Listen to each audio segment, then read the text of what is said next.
Colin McRae Rally 04 is the best Colin McRae game that I have ever played.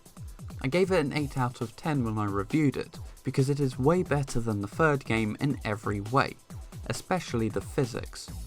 The game overall was more playable, so much so that I played through the game 3 times when I was getting gameplay footage. Game critics also gave the game 8 out of 10, as it got 85 and 86% across all platforms. The 5th game in the series, named Colin McRae Rally 2005, was released a year later in 2004 on the PlayStation 2, original Xbox, Windows, N-Gage and mobile, and then there was a PSP version in 2005 in Europe under the name Colin McRae Rally 2005 Plus. I don't know what the Plus was for. A Mac OS X version was released in 2007 in North America as well. At this point, the series was getting a release every year on multiple platforms, and it seemed like Codemasters were trying to do with Rally what EA had done with various different sports, and I'm glad that they went no further with this idea after this game. When you are driving in the championship, you are driving as Colin McRae, just like you were in the third game. But this time you do get to choose what car you drive instead of being forced to drive the Ford Focus. And that does also mean that Nicky Grist is your co-driver again. I don't think that was the original plan for the game, as the cover car is the Subaru Impreza and not the Skoda Fabia that Colin was actually driving at the time. In fact, the Fabia isn't in the game at all, which is a little bit weird. I know that there was a strange rivalry between Codemasters with the CMR series and Evolution Studios, who developed the WRC games at the time, but not letting Codemasters put the car that's driven by the person whose name is in every rally game that they developed is a little bit selfish. The racing isn't as good as it was in the 4th game and even the 3rd game. I know that I always say this, but it's all because of the physics, but also a little bit to do with the weather as well. Codemasters tried to make Colin McRae Rally 2005 as an evolution to Colin McRae Rally 04, but they kind of took a few steps back. The friction on gravel and dirt had gone down, and that made some cars almost undrivable on some stages. The weather didn't help either, as when it rains it's almost impossible to see even a few meters ahead of you. And the rain made the game look so bad that it made me think that my TV was on its way out. It's that bad.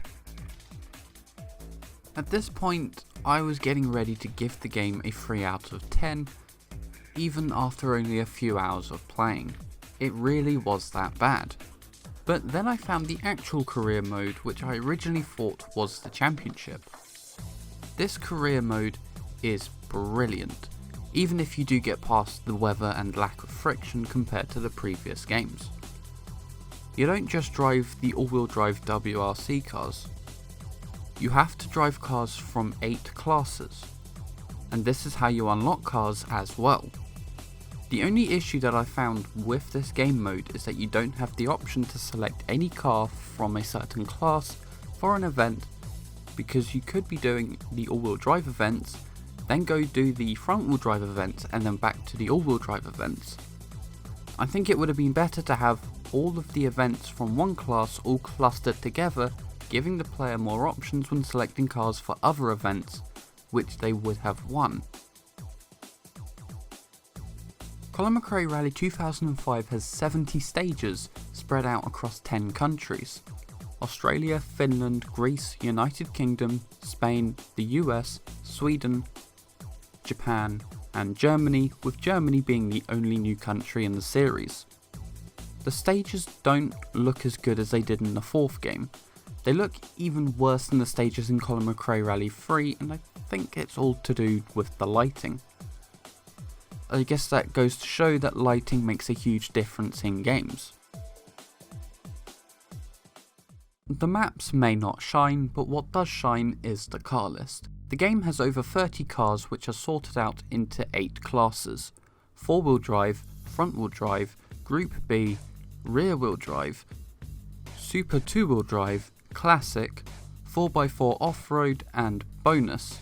And seeing as there are 8 classes and only around 30 cars, that does mean that there's only about 4 cars in each class. But that does mean that you have more championships to complete, and you will have to do them as most of the cars are locked. Even though the Ford Transit was removed from the game, Codemasters did add other types of cars, such as the Land Rover Freelander and the Toyota Celica GTS. If you've seen the Colin McRae Rally 3 and 04 reviews that I did, then you'll know that I have an issue with the absence of Group A cars.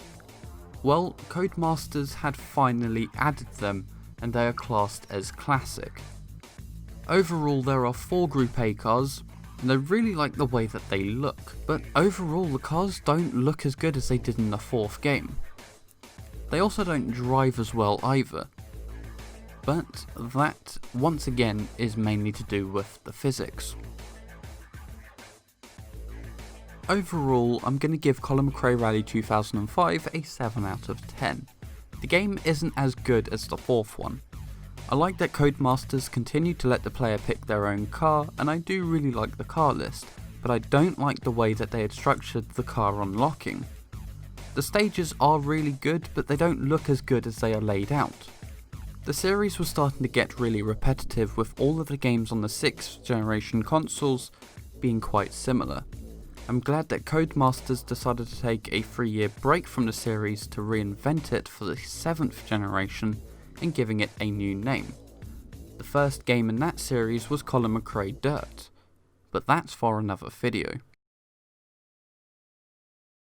This has been my review of Colin McRae Rally 2005.